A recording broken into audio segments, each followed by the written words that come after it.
The first person to make me feel like a stranger in a strange land is the first boy I ever love. I am 6 years old when I fall in love with Sam Spencer, and the full agony of loving him is bursting out of my tiny bones and pulsing through my tiny veins. He has very silky, soft brown hair that is almost entirely short, except for the rat's tail that dangles down the nape of his neck. I sit behind Sam on the magic carpet at reading time, and I try to be sneaky about braiding his rat's tail, whether we're making pizza, bagels, or building castles in the sandbox. All my little 6-year-old mind can focus on during Mrs. Wildstein's kindergarten class is braiding Sam's hair, talking to Sam, and sitting near Sam. With every passing year, new boys and girls are added to our class, but my heart remains fully devoted to worshiping at the altar of Sam Spencer. By the time we're in the 3rd grade, I am aware that other girls also think Sam is one of the cute boys, but I am secure in the deep foundation we have built starting back in kindergarten. When I sit next to him at lunch, he does not tell me to go away, and that has to mean something. I don't need to tell him I love him or need him to declare his love for me. I just need to sit next to him on the reading carpet and stand as close to him in the lunch line as possible.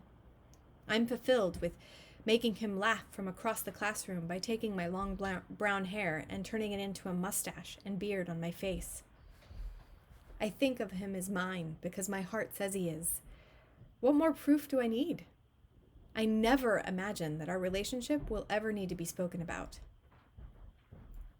One day, we, the students of Miss Kalachek's 3rd grade class, are lined up after lunch.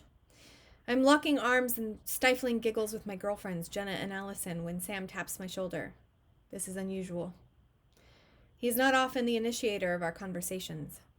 I turn to him very attentively and wait. He opens his mouth to say, "I like Jenna more than you. Do you want to know why?" The masochist in me answers too quickly. "Why?" He says, "Because she has blue eyes and lighter skin than you." He turns around and rejoins his group of boys. I stand there frozen, ice cold, learning how fast a heart beats the first time it is crushed by love, how quietly skin crawls the first time its color's mentioned, how wet eyes become when they realize for the first time they are, in fact, not blue like Jenna's, the color Sam likes better. I stand there wishing to return to the moment before Sam taps me on the shoulder, before I learn that it would be better not to look like me, at least if you want the first and only boy you've ever loved to love you back, which I do. Shortly after, I learn that it is also better not to look like me if you don't want to be singled out at school and questioned about your parents' immigration status. It's 1994, and California just voted in favor of Proposition 187, an initiative to deny undocumented immigrants and their children public services, including access to public education for kindergarten through university. There is fear inside the immigrant community that their children will be harassed and questioned in their schools. I'm in the 3rd grade, and I do not know or understand any of this. Nonetheless, my mother pulls me aside one day when she is dropping me off at school and says, "You are an American. You are American. You were born in this country. If anyone asks you questions, you don't need to feel ashamed or embarrassed. You've done nothing wrong." I'm so confused, but I take my mom's advice and feel the need to spread it. I mentioned to some of my friends that people might be asking them questions, that they shouldn't be afraid, that they've done nothing wrong. They stare blankly at me and then go about their hopscotch. None of my friends seem to know what I'm talking about. I have the sneaking suspicion that their parents did not pull them aside to have the same talk. While I'm grilling some more friends on the playground about whether they've been questioned about being American, a big kid I don't know interrupts me to say, "They don't care about us. It's just Americans like you." My mind short circuits. Americans like me? What does that mean? I wasn't aware there were different kinds of Americans. American is American is American, all created equal, liberty and justice for all.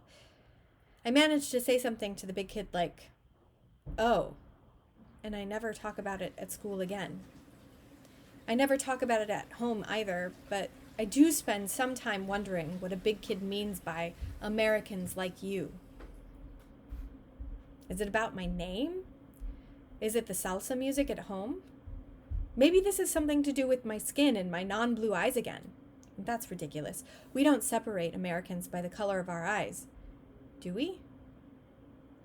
Are there different words for different kinds of Americans? Am I half American? Kind of American? Other American?